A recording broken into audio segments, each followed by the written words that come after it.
അമ്മുക്കുഞ്ഞാ മോളു അമ്മുക്കുട്ടി ഇതേ സരസ്വതിയുടെ പടം വരച്ചേട്ടോ. ഇഷ്ടമായ എൻ്റെ അമ്മുക്കുഞ്ഞിനെ. കാലഭൈരവനെ ഞാൻ തുടങ്ങുന്ന മുമ്പായിട്ട് സരസ്വതി ദേവിനെയായിരുന്നു സ്റ്റാർട്ട് ചെയ്തത്.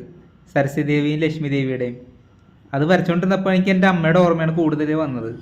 ഭയങ്കരമായിട്ട് ഫീൽ ചെയ്തു അമ്മ കൂടെ ഉണ്ടെന്നുള്ളൊരു തോന്നല്.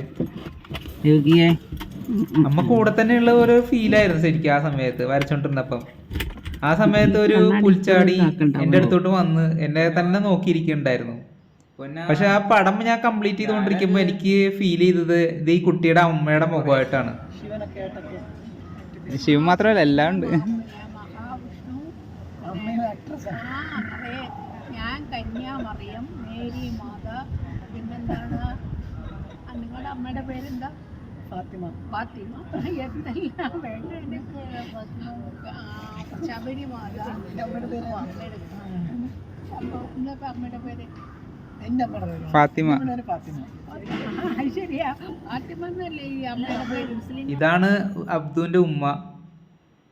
അമ്മ ആ ഉമ്മയുടെ വേഷം കെട്ടിയിട്ടുണ്ടെന്നാണ് അമ്മ പറഞ്ഞത്. അമ്മയ്ക്കറിയില്ല, അമ്മ കെട്ടിയത് ആ ഉമ്മയുടെ വേഷമാണെന്നാണ് അമ്മ ഉദ്ദേശിച്ചത്. പാവം. സന്തോഷം കണ്ടവര്. സത്യം എനിക്ക് അമ്മക്കുഞ്ഞെ കണ്ടതിൽ സത്യം പറഞ്ഞ ഭയങ്കര സന്തോഷമാണ്. കാരണം ഞാനിങ്ങനെ കാണുമെന്ന് ആഗ്രഹിച്ചിരുന്നതാണ് അമ്മക്കുഞ്ഞ്. ഓന്റെ അമ്മയൊക്കെ അന്വേഷിച്ചായിട്ട് പറയണം കേട്ടോ.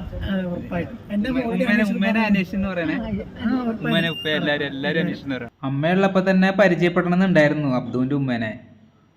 പക്ഷെ അമ്മ പോയ ശേഷമാണ് എന്നെ സമാധാനിപ്പിക്കാൻ വേണ്ടിയിട്ടുള്ള രീതിയിൽ ഒരു ഏഞ്ചൽ പോലെയാണ് എൻ്റെ അമ്മ പറഞ്ഞു വിട്ട പോലെ ആ ഉമ്മ വന്നത്. ഈ പുൽച്ചാടിയും ആ സമയത്ത് ഞാൻ വരച്ചോണ്ടിരിക്കുമ്പോൾ എൻ്റെ കൂടെ തന്നെ ഉണ്ടായിരുന്നു. ശരിക്ക് ആ വരച്ച് ഞാൻ കംപ്ലീറ്റ് ചെയ്തപ്പോൾ ഞാൻ പറഞ്ഞു ഉമ്മയുടെ ഒരു ഫേസാണ് ഇവിടെ സരസ്വതി ദേവിക്ക് വന്നിട്ടുള്ളത്. അപ്പോൾ ഞാൻ ഉമ്മയെ വിളിച്ച് കാണിച്ചു. അപ്പോൾ ഉമ്മയും പറഞ്ഞു ശരിയാണ് മോനെ. അമ്മയും ഉമ്മയും എല്ലാവരും അടുത്ത് തന്നെ ഉണ്ട്. സരസ്വതി ദേവിയുടെ പടം എല്ലാവർക്കും ഇഷ്ടപ്പെട്ടിട്ടുണ്ടെങ്കിൽ എല്ലാവരും അനുഗ്രഹിക്കണം കേട്ടോ, ബ്ലസ് ചെയ്യണം. അപ്പം അടുത്തത് ലക്ഷ്മി ദേവിയുടെയാണ്.